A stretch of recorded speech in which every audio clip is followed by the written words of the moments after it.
உயிரிழந்தவர்களுக்கு நம்முடைய முதலமைச்சர் அவர்கள் அந்த குடும்பங்களுக்கு நிவாரணத் தொகை அறிவிச்சிருக்காங்க. அதில் 21 பேர் இப்போ வந்து திருநெல்வேலி மாவட்டத்தில் மட்டும் உயர்ந்திருப்பாங்க. இந்த சர்வேல தெரியப்பட்டிருக்கு, இந்த ஆய்வில்.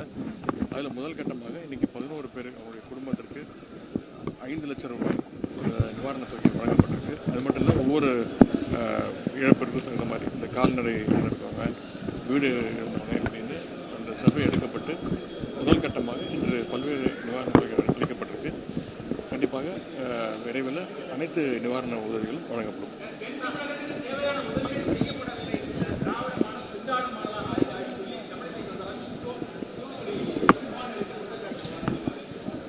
அதுதானே செஞ்சிகிட்ருக்கோம். அதுதான் நம்ம ஒன்றிய அரசுட்டையும் கேட்டிருக்கோம். முதலமைச்சர் அவர்களும் தொடர்ந்து அனைத்து நிவாரணப் பணிகளையும் செஞ்சுட்டு அறிவித்து அதை தொடர்ந்து கடந்த 10 நாட்களாக அனைத்து அமைச்சர்கள், அனைத்து மக்கள் பிரதிநிதிகள், நாடாளுமன்ற உறுப்பினர்கள், அரசு அதிகாரிகள் அத்தனை பேரும் கருத்தில் செஞ்சிட்ருக்குறோம். இது தேவையில்லாமல் அரசியல் பேச வேணாம்.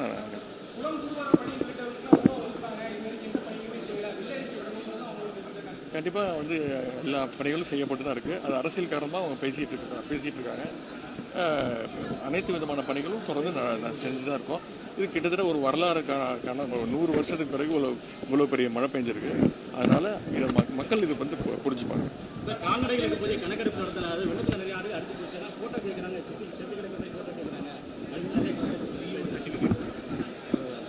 மாவட்ட ஆட்சித்தலைவர் சொல்லுவார். அது விஏஓ சர்டிஃபிகேட் இருந்தாலும் கண்டிப்பாக அந்த நிவாரணத்தை கொடுக்கப்படும். இல்லை, இதெல்லாம் சம்மந்தப்பட்ட பார்த்து சொல்லுவாங்க. மாங்குள கிராமங்கள் வந்து கிட்டத்தட்ட 5 நாட்களாக பொதுமக்கள் எதுவுமே வெளியே வரல. அந்த சாலை 10 ஆண்டுகளாக ரொம்ப மோசமாக இருக்குது. மக்கள் வெளியே வரல. பணத்தில் அந்த வாகனத்துக்கு 150 ரூபா கட்டணம் வசூல் பண்ணுறாங்க. பஸ்ஸில் 22 ரூபா கட்டணத்தில் 150 ரூபா வசூல் பண்ணுறாங்க. என்ன மாதிரி இலவசமாக வேனில் அதுக்கான வேலைகள் நடந்துகிட்டு இருக்கு. இலவசமாக வேனில் அனுப்ப அரசு பேருந்து செல்லவே முடியாதுன்னு சொல்றாங்க.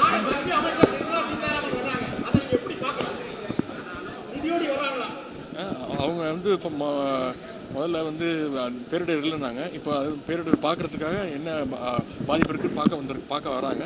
கண்டிப்பாக வந்து பார்த்துட்டு தகுந்த நிதியை கொடுப்பாங்க. அதேமாதிரி ஒன்றிய பிரதமர் அவர்கள் முதலமைச்சர்கிட்ட தொலைபேசியில் அழைச்சி பேசியிருக்கிறாங்க. முதலமைச்சர் அவர்களும் வேண்டுகோள் வச்சுருக்கிறாங்க. இவ்வளோ பெரிய பேரிடருக்கு இந்த தகுந்த நிதியை கொடுங்க, எவ்வளோ பாதிப்பு இருக்கோ அதை நிதியை கொடுங்கன்னு சொல்லியிருக்காங்க. எனவே ஒன்றிய நிதியமைச்சர் வந்து பார்த்துட்டு அந்த தகுந்த நிதியை கொடுப்பாங்கன்னு நம்புகிறோம்.